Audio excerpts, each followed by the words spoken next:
assembled devotees. Hare Krishna. All glories to the lotus feet of Sri Sri Guru and Sri Gauranga. All glories to Srila Prabhupada. Yeah. Namo Om Vishnu Padaya Krishna Prasad Bhakti Bhakti Vedanta Swami Saraswati Devi Gauravan Vicharini Vishesha Shundari Shatadeshtai Om Jnana Timirandasya Jnana Jnana Shalakaya Chakshur Unnivitam Yena Tasmai Sri Gurve Namaha Vanchakalpatrubhyascha Kripa Sindhubhya Evacha Patitanam Pavanebhyo Vaishnavebhyo Namo Namaha. Okay. Thank you all for coming to today's Srimad Bhagavatam class. We are in Canto 1, the second chapter, and today's verse is number 14. Tasmad ekana manasa bhagavan sattvatang pati shrotavya kirtitavyascha dhyeya pujascha nityada. Tasmad ekana manasa bhagavan sattvatang pati shrotavya kirtitavyascha dhyeya pujascha nityada. Tasmad ekana manasa bhagavan sattvatang pati shrotavya kirtitavyascha dhyeya pujascha nityada. Please chant.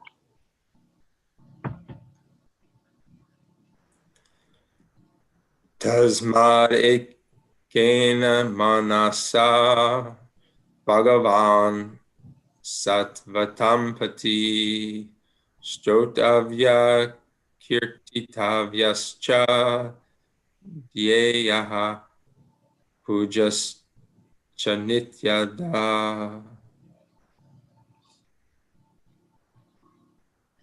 Hare Krishna. Tasmad ekena manasa bhagwan sattvatam pati srotabhyaha kirtitavyascha dhyayeyaha pujyascha nityada. Hare Krishna. Hare Krishna.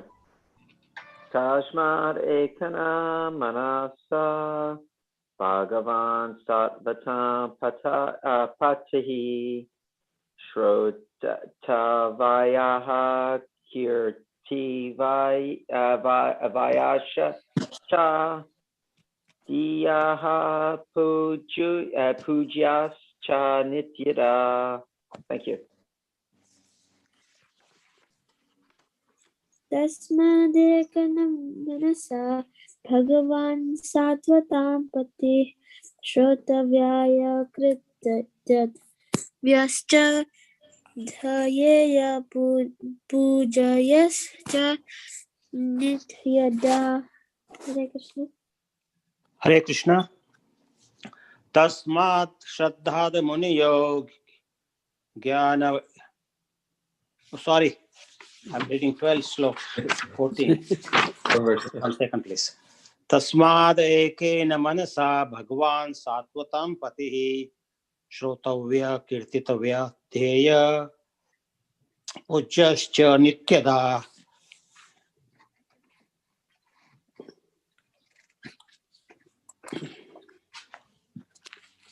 Tasmad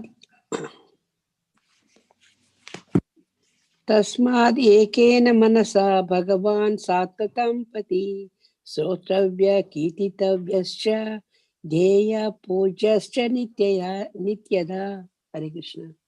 Tasmad ekena manasa bhagavan sattvatam pati shrutavya kirtitavyascha dheya puja sanityada. Tasmad ekena manasa Bhagavan sattvatam pati shrotavya kirtitavyascha dhyeya pujascha nityada. Hare Krishna. Tasmat तस्मादेकेन मनसा भगवान् सात्वतं प्रति श्रोतव्य कीर्तितव्यश्च ध्येयः पूज्यश्च नित्यदा. Hare Krishna. Tasmad ekin mansa Thank you. Bhagavan satvatam patihi Sotavyaha kirtitavyascha Dayeyaha pujyascha nityada. Hare Krishna. Thank you.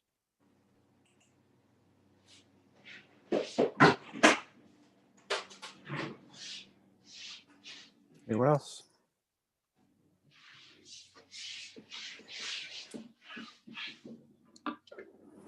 Okay, we'll start with word for word then.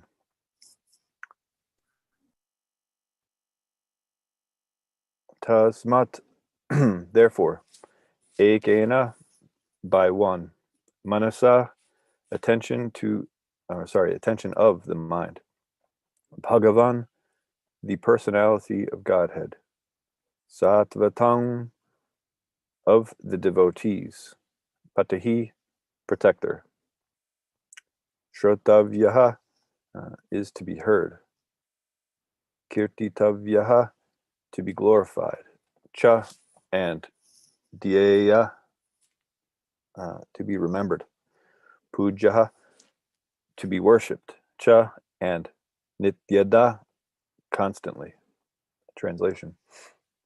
Therefore, with one pointed attention, one should constantly hear about, glorify, remember, and worship the personality of Godhead, who is the protector of the devotees. Report by Srila Prabhupada. If realization of the absolute truth is the ultimate aim of life, it must be carried out by all means. In any one of the above mentioned castes and orders of life, which were mentioned in the previous verse, the four processes, namely glorifying, hearing, remembering, and worshiping, are general occupations.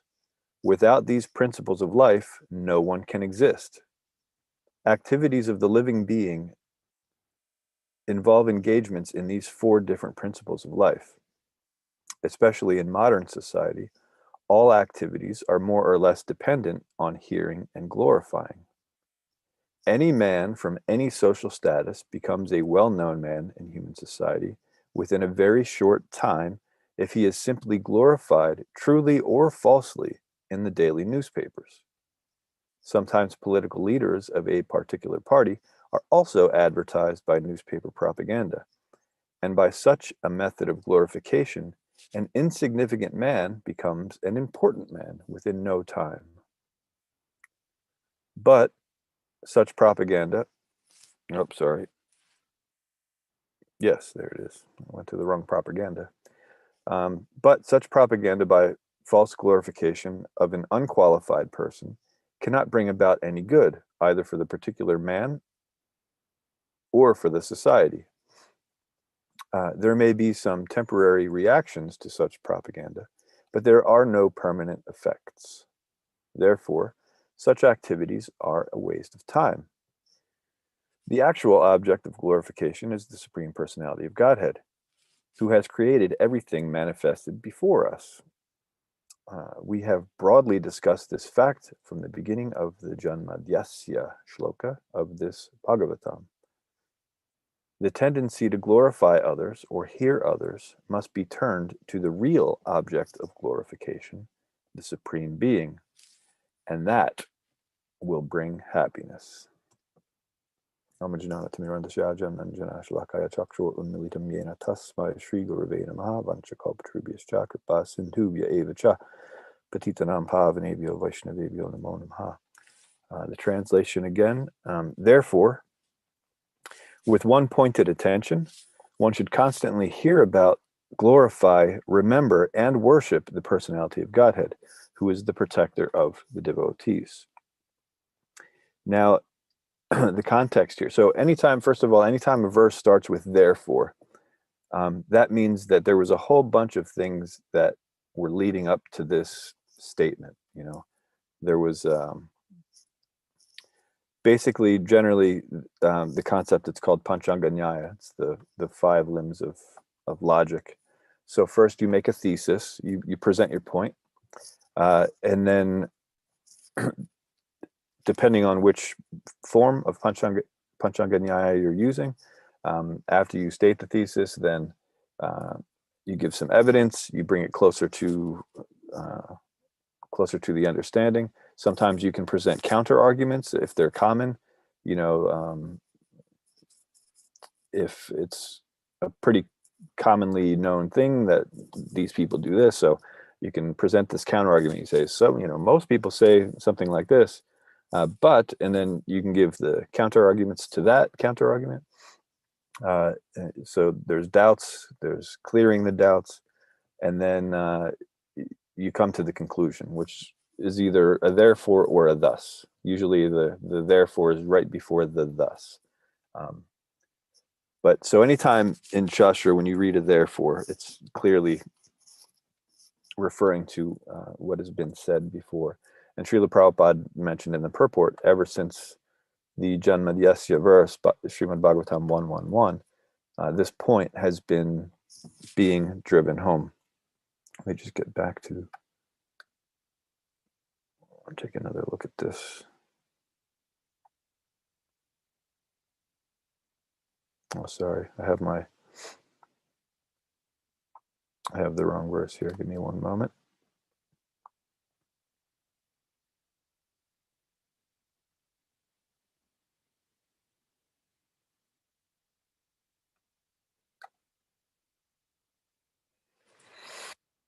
Okay, so Srila Prabhupada starts out this purport. I'm going to read part of it again and then discuss it. So Srila Prabhupada starts out the purport. If realization of the absolute truth is the ultimate aim of life, it must be carried out by all means. So what we were talking about in the first chapter and the beginning of this chapter up until this point was that the absolute truth is, realization of the absolute truth is the ultimate aim of life. So when we study Bhagavad-Gita, the conclusion of Bhagavad-Gita is surrender to Krishna. Krishna says this. Now, while we're reading through Bhagavad-Gita, there are a lot of different trains of thought of, why it might not be essential right now at this period of time to surrender to Krishna, or maybe surrendering to Krishna means something else. Maybe it means, engaging in these, different sorts of activities, following these traditions or rules. Maybe it means that, because that's certainly service to God, but Krishna was there with Arjuna and he's giving him an instruction. And so when we study Bhagavad Gita, we're looking at this struggle that we have with our mind. The mind is trying to figure out ways to not surrender to Krishna. And for devotees or aspiring devotees, it's doing so in a way that makes us think that what we're doing in avoiding surrendering to Krishna is actually surrendering to Krishna, right? And this can become quite confusing for some. And it means it can take us a long period of time to actually start making significant spiritual advancement. But the Bhagavad Gita, it takes us through all these different stages of our mind trying to do something besides just fully surrendering to Krishna. And then so when we get to the end of Bhagavad Gita, at one point, and it takes a lot of times, it takes several times going through to actually get to this point where not only are we convinced that the goal of life is to surrender to Krishna, but we're actually prepared to do that and prepared to let go of everything else, just full surrender to Krishna. And so that's the aim of Bhagavad Gita. So Srimad Bhagavatam picks up where Bhagavad Gita leaves off. So we should be convinced, at least in theory, that it's a good idea for us to surrender fully to Krishna. That there's nothing else in this material world. No material endeavor can help solve our problem. The problem of the soul, the jiva, the eternal soul, conditioned in this material world, because there's no problem with the ones that aren't in this material world. The problem with the jiva in the material world is that we're misusing our free will. And in doing that, we are seeing ourselves as separate from the Supreme Lord, separate controllers and enjoyers. And in order to rectify that, we have to understand who he is and surrender to him wholeheartedly. And so this purport, it's great that it starts out like that. So it says, if realization of the absolute truth is the ultimate aim of life, it must be carried out by all means. So, it's Srila Prabhupada's asking the question for you, this is what's being presented in Bhagavatam. Are you convinced of it? If this is the ultimate aim of life in your eyes, then it must be carried out by all means. It means that we shouldn't be fooling around, right? The last few years, I've been talking a lot about distractions and how they keep us from attaining our spiritual goals, reawakening our natural love of Krishna. And distraction takes a whole lot of forms. And as I was talking about earlier, when we were talking about Bhagavad-Gita, sometimes these distractions even take forms that look a whole lot like devotional service. We can be distracted by things that we think are spirituality, but are not. And we talked about this last week too, when Srila Vyasadeva was compiling the Vedas. After compiling so many of the sections of the Vedas, he felt despondent. And the reason for that was that since he was reaching all these different types of people from all different kinds of backgrounds with, so many different unique types of material attachments, since he was appealing to all of those kinds of people in order to bring them to Krishna consciousness, he had to give some incentives for some of these people. Like if you do this, you're engaging in Krishna's service and you're gradually getting to him, but you're also going to get some benefit, right? And so those types of people can easily get distracted by those benefits that are offered. They're engaging in something that's spirituality. All of the Vedas is geared toward that goal. But since they're getting this material incentive also, they could have the tendency to just take that incentive, that material enjoyment that they're getting out of it, and consider that, okay, well, this is spirituality because it's offered to me in this spiritual book, and it's a result of this spiritual process.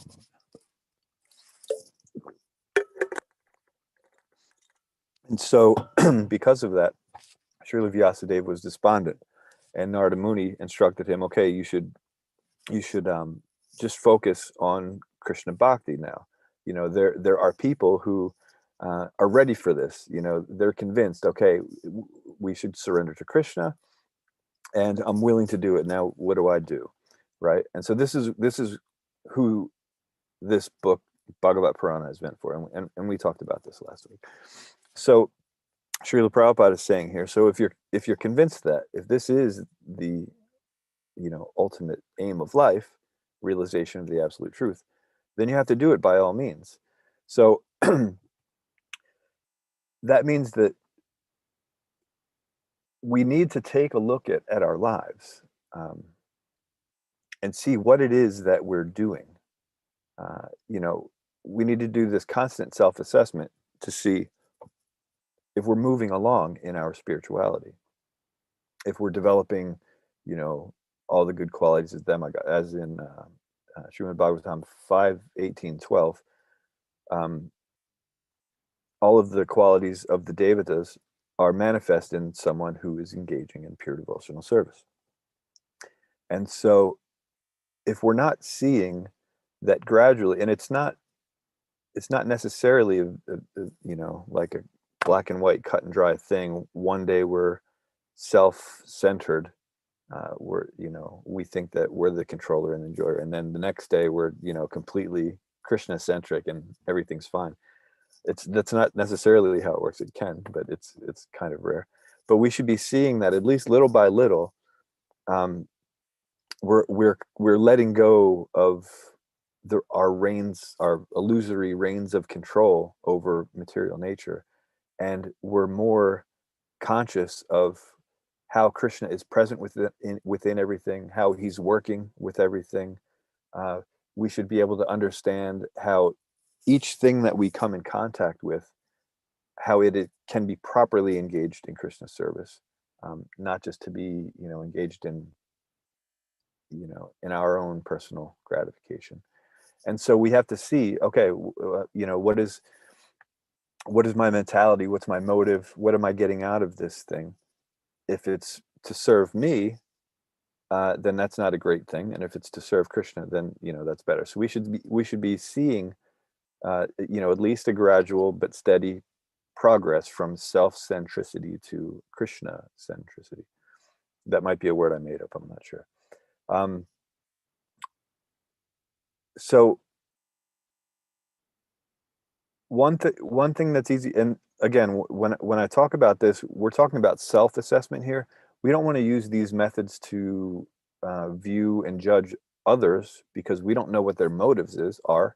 We have a pretty good idea what our motives are, but sometimes our mind sort of, tricks us into thinking that our motive is pure when it's not, just so we can feel better about, our sense gratification. I'll get into a little bit of that later. But like, for example, just engaging in anything. I'll give an example of something when I was a very young aspiring devotee. Now I'm just a older aspiring devotee. But in my first couple years living in the Philadelphia temple, I noticed that, I wasn't in fact Krishna centric. I was very much self-centric, even though I was living in the temple and I was, doing these things. We're engaging our senses, like, honoring prasad every day, going to Mangalarti, doing these 4 things that are listed in this verse: hearing, chanting, remembering, and worshiping, doing those. But I saw that, I wasn't necessarily doing all these things for Krishna. There was some personal, motivation going on in my thought process and the decisions that I was making. So, for example, the first year and a half that I lived in the temple, I didn't have a taste for shukta. Shukta, for those who don't know, it's a bitter preparation. Sometimes it's made with Karela, sometimes it's made with neem. There are a lot of different things that you can make it with, but it's bitter. And it's actually really good to cleanse the palate and prepare yourself for the meal. It's quite healthy. It's great. I actually highly recommend it. But it's bitter. And, in my conditioned life, I wasn't accustomed to eating things that were bitter. Like, usually if you put something in your mouth that was bitter, meant it was bad. You're not supposed to eat it, and, you get rid of it and move on. So since that was my conditioning and I didn't understand the benefits of it, I didn't understand, how much Krishna liked it. I didn't read Srimad or Sri Chaitanya Charitamrita at the time and see how much he enjoyed such preparations from his devotees. And so, when I would come up to the prasad line, I'd kind of skip that. I'd be like, no, it's cool. I don't want any of that. Let me get some of the, we'd have the devotee, we'd call it fishing. We'd have the devotees go into the curd sabji and pull out as much paneer as possible and put it on the plate. Don't worry about the other vegetables, just give me. So this is the mentality there. The things that pleased our senses we were asking for, and the things that didn't, we didn't want. And so I'm actually ashamed to say this, but I'm going to admit it. When I was in those first couple of years, because I was a young fellow that could drive, and I wasn't initiated yet, so I wasn't able to cook for the deities or make offerings like that. But I was able to drive around and pick up. It was called the Boga Run. We'd go and there were several days of the week. One day we would go to this farm in Bucks County to pick up milk for the deities and for some of the devotees. I think now Philly, they might get their milk from Gita Nagari now, which is step up. I know they did at one point. I think maybe they still do. But so there was a milk run, and then there was, we'd go down to the food distribution center. Amritash Prabhu, a disciple of Srila Prabhupada, he worked there. It's basically, you get these, cases of vegetables for, very good deals. Sometimes we'd go to the Italian market in Philadelphia. Anyway, one of the days we would go to the Indian store, and there was an Indian store. I can't remember exactly where it is or what it was called. It was out past Willow Grove area, and it was a devotee couple who owned it. Very nice people. They'd come to the Sunday program a lot, and the festivals, and they'd always bring something for the deities. Anyway, they gave us good prices, so we'd go to this Indian store once a week and pick up the things we needed there. So one week, Mother Sharanagati, those who know her know she was this fantastic Vaishnavi. When Srila Prabhupada would say that you would recognize his devotees because they're perfect gentlemen, Mother Sharanagati, she was the perfect lady. She had, she just had the best manners, and like one of the devotees that she admired most, aside from our guru, she's my god sister, aside from our guru Ravindra Prabhu, she also very much admired Bhakti Chaitanya Swami, because he's also very much a gentleman. He's very cultured, and so just that that she appreciates that sort of thing, and that gives you an idea of her character, just in case you haven't met her. Anyway, super great. Perfect example of a lady. And so she would give the list of what to get on the boga run, and she'd always put Corella, bitter melon is also called. She put it on the list. And so one of the times I went to the Indian store, and honestly, I am so ashamed to admit this, I didn't get the Corella because I didn't have a taste for it, right? And I didn't understand that Krishna really likes it. And it was just like, I didn't get it, right? So I saw it on the list. It was there. I didn't get it. And when I got back, I lied. I said they didn't have any. And I'm so ashamed to say this. But anyway, it happened. I did it. I have to admit it. And I never did it after that because I felt so bad that I lied to this, perfect lady, Vaishnavi, who, is like, an example for, who we should follow. And I lied to her because she's trying to serve Krishna properly, by giving him the things that he likes.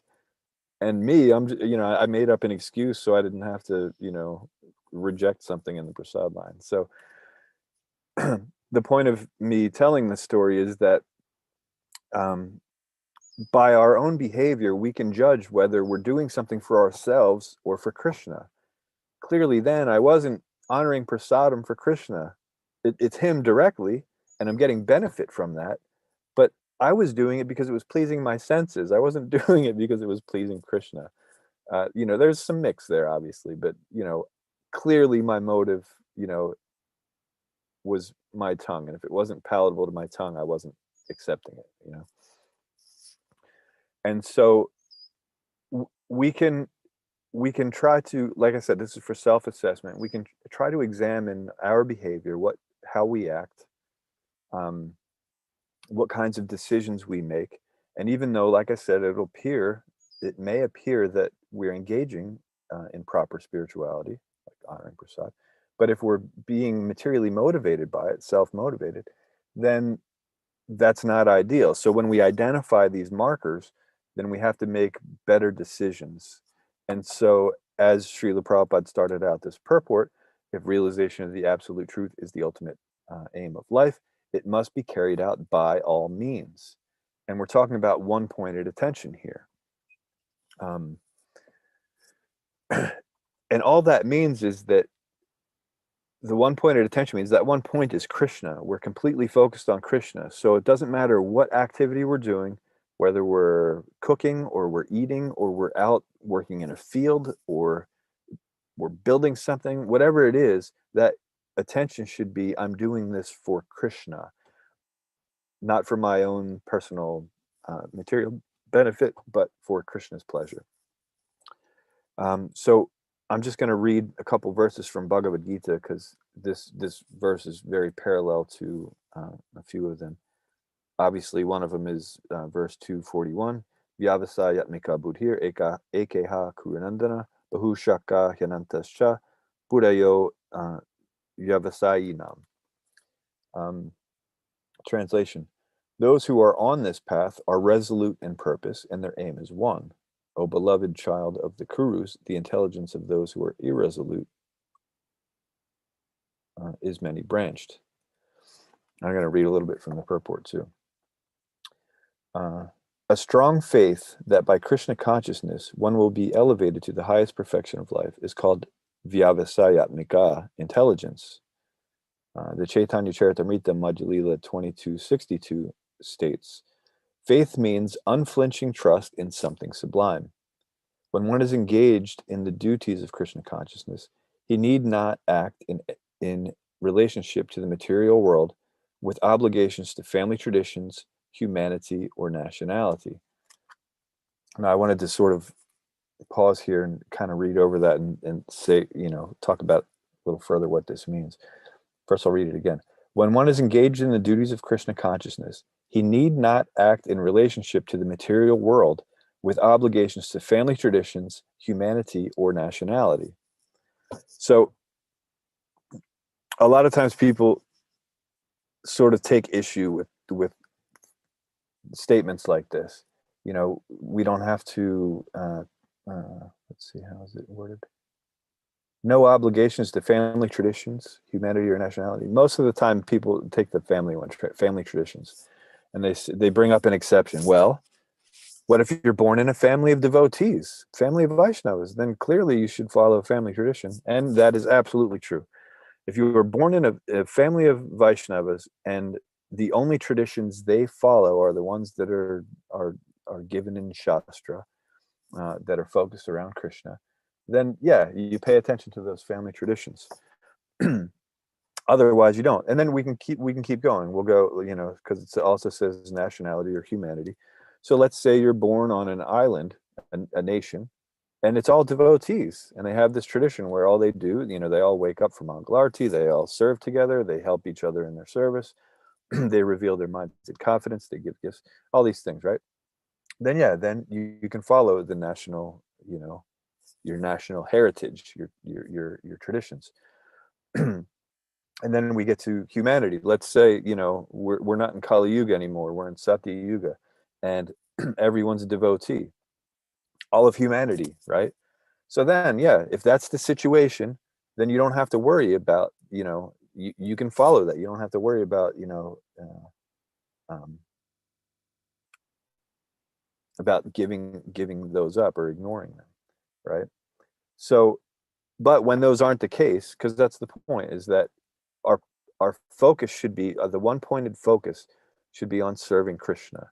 And so if anything takes us away from that, whether it's family obligations, national obligations, obligations to our nation, or to humanity at large, just being a good humanitarian, anything that gets in the way of focusing on Krishna, that is to be rejected.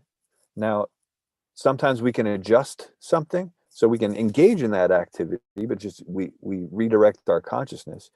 But if we're having trouble redirecting our consciousness on something like that, then that's when we should, consider giving it up.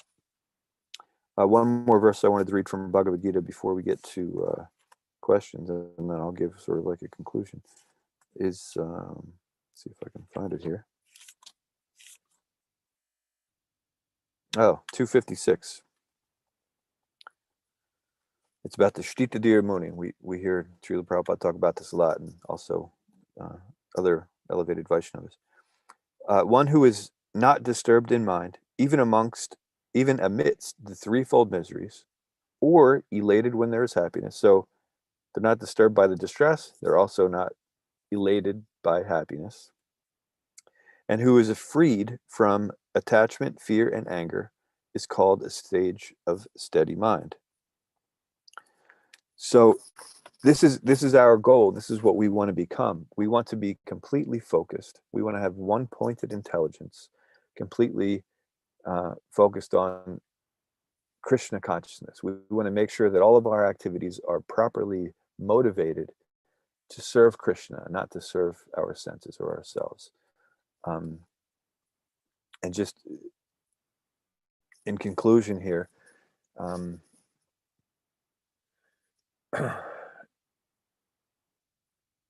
this can be a tricky area to navigate. Distractions come in many different shapes. Sometimes it's obvious that they're distractions. It's like, if our mind is telling us to do something like break a regulative principle, for example, that's an obvious one. We know, okay, no, that's my mind talking, and I shouldn't do that. But sometimes, as I mentioned, the mind is tricky, and it can convince us that it's making a decision based on our spiritual growth, but it's actually making a decision based on our material needs or desires, right? And so it can be tricky, but we have to be diligent about it.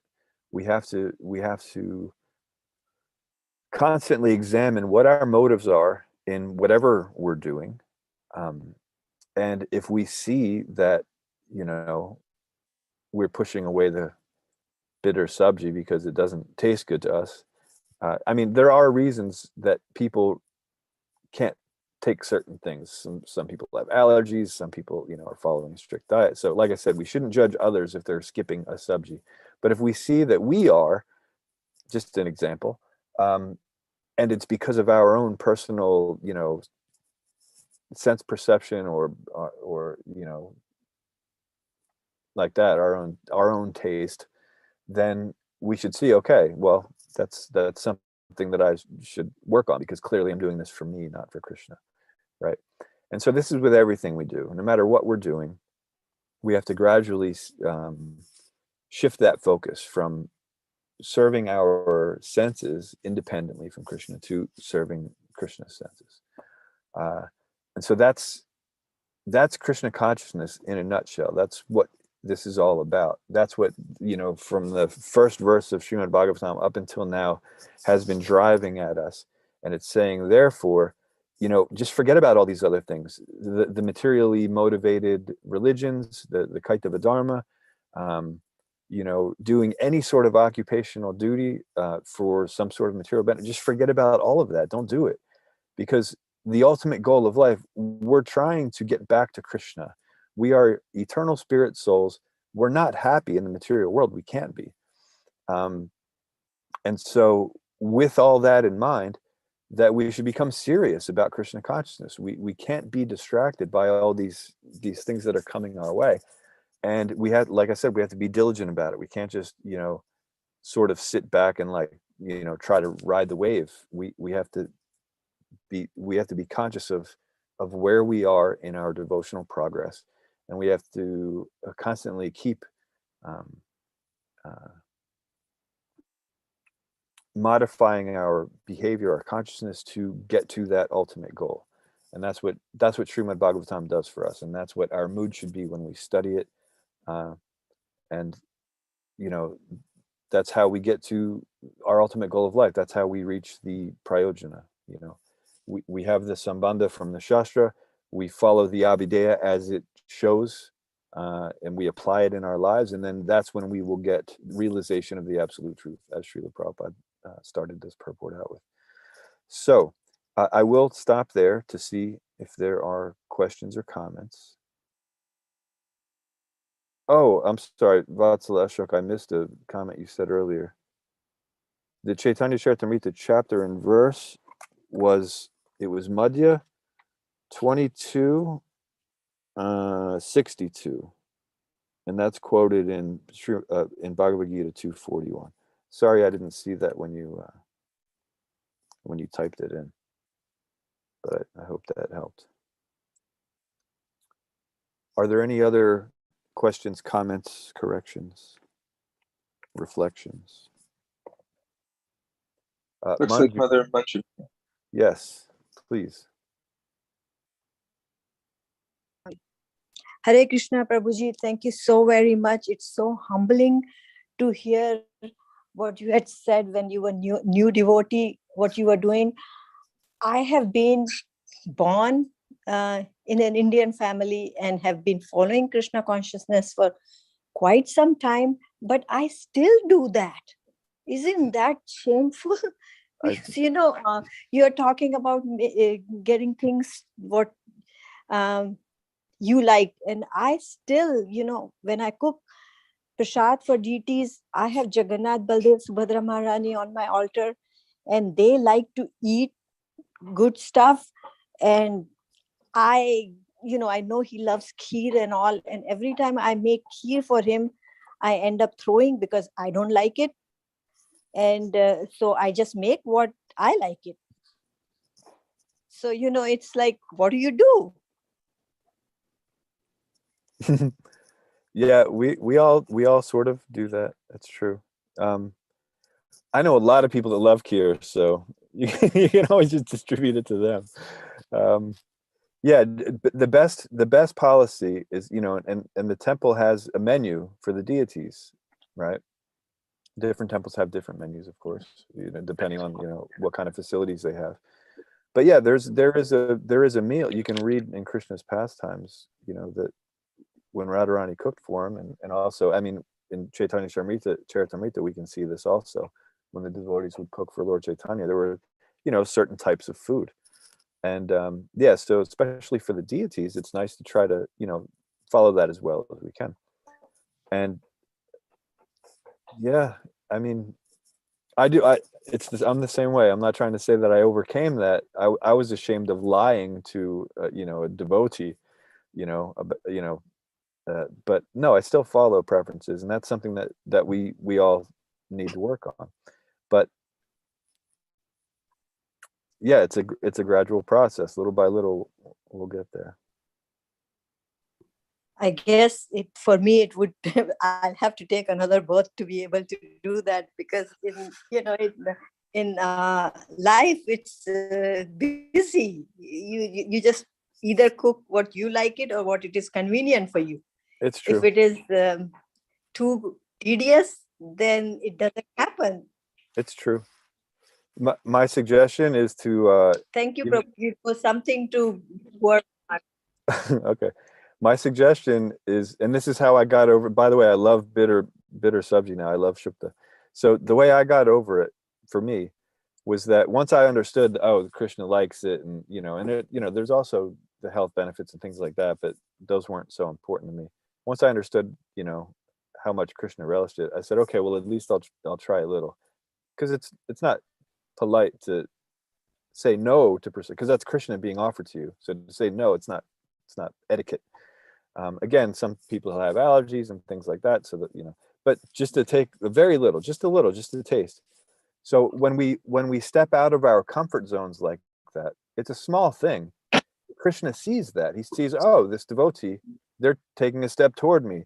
They don't like kheer, but they're eating a little bit anyway, right? And he sees that and he reciprocates. And then basically, when we do things like that, when we, those little things, stepping out of our comfort zone to engage in Krishna's service, then we get a lot of benefit from that. And either, you'll develop a taste for kheer, or Krishna will send you, someone who does. But it's a good practice to, from time to time, step out of our comfort zones, just to have that focus on Krishna. Now, it doesn't mean that we should necessarily seek after austere situations, right? We not necessarily seek that out, because that can be the other side of the coin of enjoyment. But if we see that something is pleasing to Krishna, even if it's not naturally what we do, we should try that from time to time, whenever we can. I hope that applies. Yeah, thank you very much, Prabhuji. I know this. I'm glad you mentioned it, because I never thought it that way. I thought, it has to something you have to offer warm. So make what is quick and on the go. But I need to work on it. Thank you so very much. Yeah, Thank you. By the way, I'm not the best person to be talking about this because I don't cook full meals I don't have deities. I don't cook full meals for Krishna, and so maybe I'm not the best person to be talking about this. But anyway, that's according to Shastra. That's the answer. I see Vatsala Mataji has her hand up. Go ahead. Hare Krishna Prabhu, my humble pranam. Hare Glory to Srila Prabhupada. Thank you so much for the lecture. And I had the similar issues when I was growing up. My parents forced me to eat all the bitter things. Karela was the first one. It was very difficult. I have to hide some of my feelings because I wanted to respect my father. So I would forcefully eat something. But I had no idea Krishna loved it. And also my husband used to make the smoothies and all with the Karela in it. I closed my eyes and oh my God, it was very difficult to do that. But I know the temple always makes Karela fries and all. So I do have it, but that will be the last vegetable I would buy it for myself to cook. But if Krishna likes it, I think I don't have any problem offering it. So I do have Radha Krishna deities, Lord Jagannath and Nityananda Prabhu and Chaitanya Mahaprabhu, all the deities, everybody is there. So I do the best I can to do, at least, I'm a South Indian, so I cook my normally South Indian meals for Krishna and offer it. And I think it's good that you wrapped it up with, from the point of starting the verse, first canto and all this up to this. We are still thinking about Krishna. We have to get connected to Krishna by all means. Whatever way, I think we have to sacrifice some of our own personal things, motivations or something, and focus on Krishna. That is a good point. We are insisting on that. From the beginning, that's what I'm hearing. Focus on Krishna, whatever the beliefs or whatever the motivation others have, or I may have, I have to, forget that and see what is important in my life. So I'm all older than all of you guys. Anyway, but I guess Krishna has to show me the wisdom someday. We'll see what happens eventually. But I think I am a little bit more focused. The only thing I am admitting myself is, getting up at 4 o'clock, it's really tough. I have been praying to Krishna to finish my rounds at that time. I'm really, really, I am a late night person. I read books till late, very late. So I am asking Krishna to just, let my energy. I don't have TV now, so I don't watch any shows or anything. That's a good thing. But my only problem is getting up at 4 o'clock. I have to finish those rounds. I am really working hard on that. Because as we, I do gardening work and all, but still when we go in the afternoon, it's difficult for us to finish because other things come in and we are not able to do anything.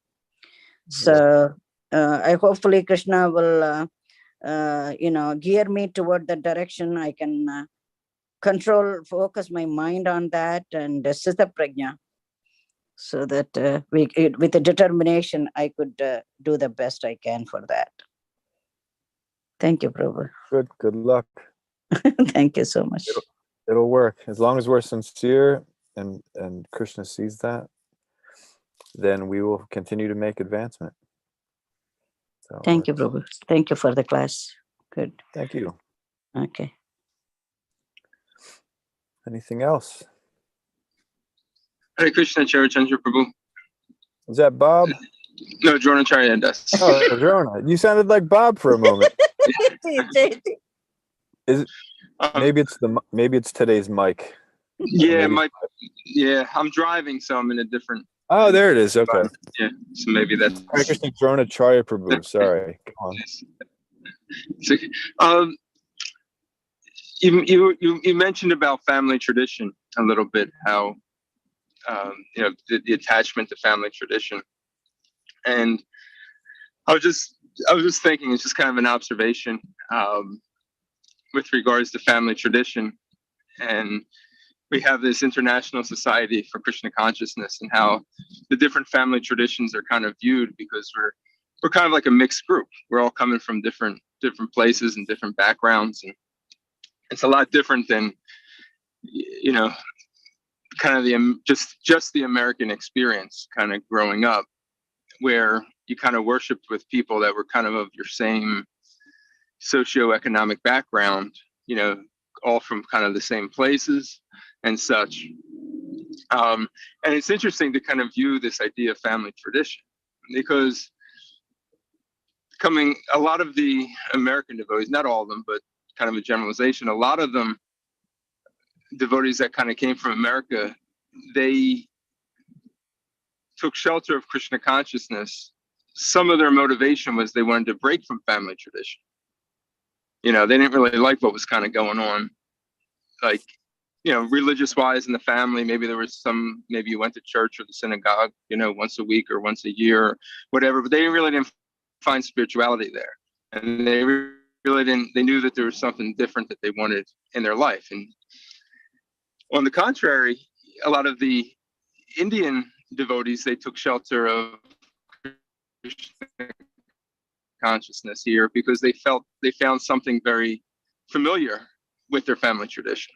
You know, they came, there was worship going on, there was prasadam, there was arti, there was activities for the children to, you know, stay connected to Krishna consciousness. And I think it's just interesting how I guess family tradition is viewed based upon, I guess, the culture and family that you're kind of coming from. I also think, like in America, growing up in America, the devotees are very kind of quick to identify. I didn't grow up in a very Krishna conscious environment. You know, my parents ate meat. My parents weren't really that godly. I mean, not that their parents were bad in any necessarily material way, but spiritually, not, you know, they weren't necessarily devotees. On the contrary, I often find, like, Indian people coming from an Indian background, they're very quick to say, you know, I came from a devotee family, or like, you know, in that way. So I think the attachment to family tradition seems to be a little bit more ingrained sometimes in those that were kind of brought through India, which may not be a bad thing if you get good you know, good upbringing, etc. I don't know, just kind of an observation that I had when you mentioned that. I don't know if you have any thoughts on that. Yeah. As I was mentioning, if the family tradition is actually favorable to Krishna consciousness, then it's okay, because the one-pointed intelligence, it means that we're just focusing on Krishna. So all these things that we're talking about that can be rejected, it's the mentality that's being rejected. You know, so if it's just a family tradition, you know, it's not important. But if it's a family tradition that is bringing us closer to Krishna, then that's important. So that's what we base our, you know, the mind, it does two things: it accepts or rejects, right? And so when we're living a materialistic life, it accepts or rejects based on whether it's pleasing to me. You know, what am I getting out of this? This is the general thing that most people in this material world say when they're doing anything. What am I getting out of this, right? Whether it's actually saying it or just in their head. And when they find that, you know, they're not getting anything out of, you know, a situation, an activity, a relationship even, then they give it up, right? And so the mind accepts or rejects. When it accepts or rejects based on, am I getting anything out of it, then that's material and should be, you know, rejected. But don't choose. But when we become Krishna conscious, and the mind, instead of accepting and rejecting based on our material comforts or expectations, when it starts accepting or rejecting based on if it's favorable to Krishna, that's what this one-pointed intelligence is. And so, yeah, we can't really we can't really take a thing and say whether it's spiritual or material, because things all come from Krishna. It's all Brahman. So in one sense, it's all spiritual, right? But since it's disconnected, it's material. That's why this material world is known as the material world, because it's disconnected. And it's disconnected by illusion. It's not even really disconnected, because if it were truly disconnected, it wouldn't exist. There's nothing outside of Krishna. So it's just that mentality. So a thing or an activity or a concept can't be good or bad. It's what it is. And however we deal with that thing, idea, concept, that's what determines whether it's spiritual or material for us. And something that's spiritual for somebody can be material for someone else, vice versa. So yeah, if our family tradition is favorable to getting us closer to Krishna, then we accept it. Whether our background is from India or the West, there are some pious people in the West, right? That focus their activities on God. Actually, the porch I'm sitting on, the people that live here, they are they're these Baptist Christians. They're the most kind, loving people you'll ever meet.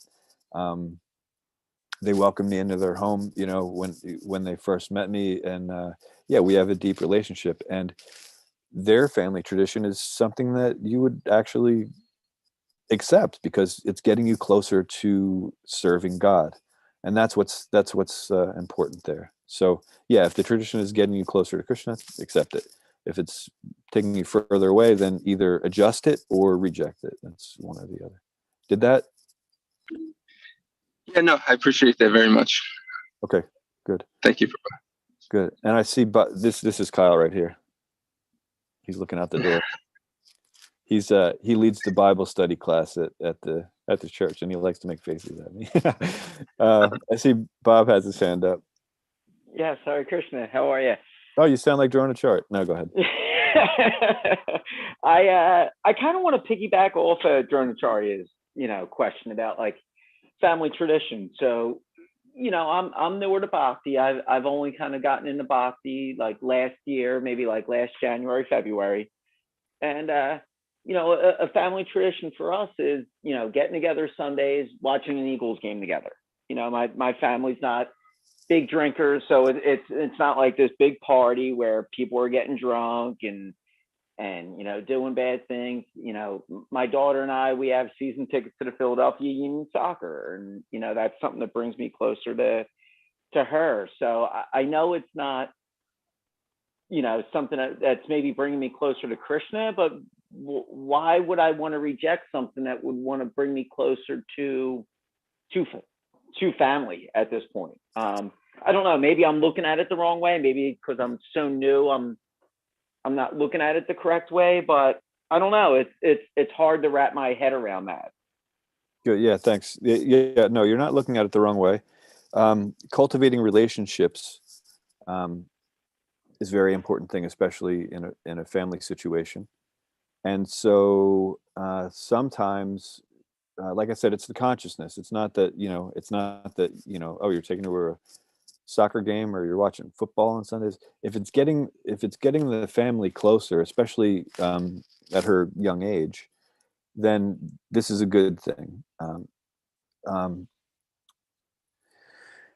Not everything appears direct, that is direct. But if that's if your consciousness is that, you want to build and strengthen a trusting and loving relationship with your daughter, then those things, that's not a harmful thing.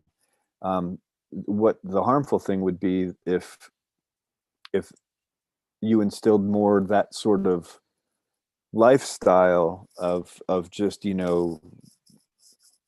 gross enjoyment and this and that, that would be the issue. But if you're just cultivating proper familial relationships, and these are the things that she's interested in, then that's fine. And there are also things that we do with when we have family or friends that aren't necessarily devotees in our life. Like, so for example, the family that lives in this, like, I had to come to the porch because I ran out of power. I had to plug in. so we hang out a lot, and we eat together and things like that. And obviously I eat different things than they do. They know what my diet is, and they'll actually cook for me without onions and garlic and things like that. And so super great people, but they're eating something else. And some people would say, no, well, that's not favorable. You're sitting there eating with people who are eating animals. But the relationship is there where we both respect God and we appreciate that about one another, and that's what the focus is on. It's not on what we're eating.